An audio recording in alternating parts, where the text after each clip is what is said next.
Hi friends, నా పేరు మురళీకృష్ణ. మీరు చూస్తున్నారు Krish healthy life style and vlogs.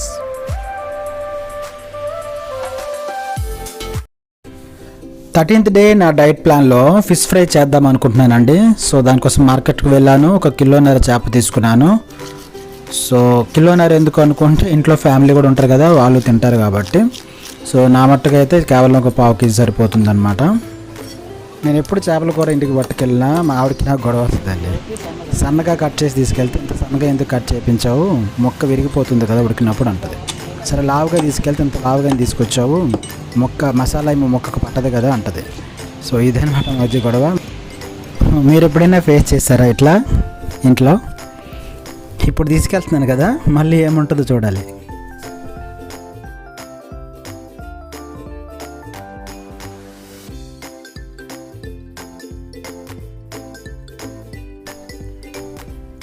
Fish ఫ్రైకి కావలసిన ఇంగ్రీడియంట్స్: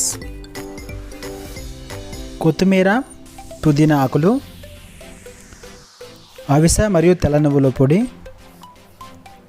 ధనియా జీరా పౌడర్, గరం మసాలా, సముద్రం ఉప్పు సరిపడా, అల్లం వెల్లుల్లి పేస్టు, కారం, పసుపు.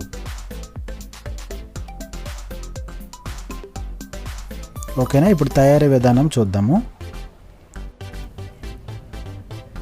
ఈ మసాలా పౌడర్లన్నీ కలిపి పెట్టుకోండి. అందులో ఒక అరచక్క నిమ్మకాయ కూడా పిండుకోండి, మంచి టేస్ట్ ఉంటుంది. సో బాగా మిక్స్ చేసిన తర్వాత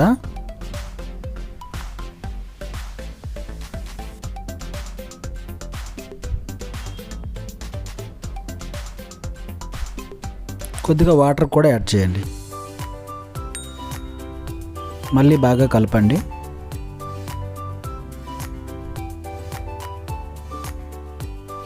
ఇందాక 1.5 కిలో చేపలో మిగిలిపోయిన ముక్కలన్నీ పులుసు వండుకుంటున్నారనమాట మా ఇంట్లో వాళ్ళు. సో నాకైతే ఫిష్ ఫ్రై. మనం పులుసు తినకూడదు కదా, డైట్లో చింతపండు వాడకూడదు. కాకపోతే చింత చిగురు దొరికితే మాత్రం మనం చింత చిగురుతో పులుసు చేసుకోవచ్చు. సో అవైలబుల్ లేదు కాబట్టి నేను నా కోసం ఫ్రై వండుకుంటున్నాను అనమాట. సో మన వీరమచిన రామకృష్ణ గారి ఆహార విధానం సక్సెస్ అవ్వడం కూడా రీజన్ ఇదేనండి. మాంసాహార ప్రియులు చికెన్, మటన్, ఫిష్ ఏదైనా తినొచ్చు మంచిగా మసాలాలన్నీ వేసుకొని. కాకపోతే ఒక లిమిట్ ఉందన్నమాట. సో ముక్కలన్నిటికీ ఈ మసాలా ముద్ద బాగా పట్టించాలి. పట్టించిన తర్వాత ఒక అర్ధగంట లేదా 45 నిమిషాలు పక్కన పెట్టుకొని నానబెట్టాలన్నమాట. అప్పుడు ముక్కకి మసాలా బాగా పడుతుంది. సో అన్నీ రెడీ చేసుకున్నాను ఇట్లా.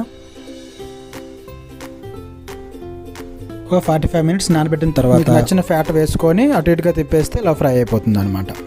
సో వీడియో లెంగ్త్ పెరుగుతుందని నేను చూపించలేదు, ఇది అందరికీ తెలిసిందే కాబట్టి. సో వేడి ఫిష్ ఫ్రై మార్నింగ్ 11:30కి నేను ఫస్ట్ మీల్ కింద తీసుకున్నాను అనమాట. సో చాలా టేస్టీగా ఉంది. సెకండ్ మీల్ కోసం నేను బెండకాయ ఫ్రైని రెడీ చేసుకొని తిన్నాను అనమాట. సో 2 మీల్ కంప్లీట్ అయ్యింది. సో ఇదేనండి ఈరోజు నా డైట్ విశేషాలు. సో వీడియో కనుక నచ్చినట్లయితే లైక్ చేయండి, షేర్ చేయండి, తప్పకుండా సబ్స్క్రైబ్ చేసుకుని అస్సలు మర్చిపోకండి. See you in the next video.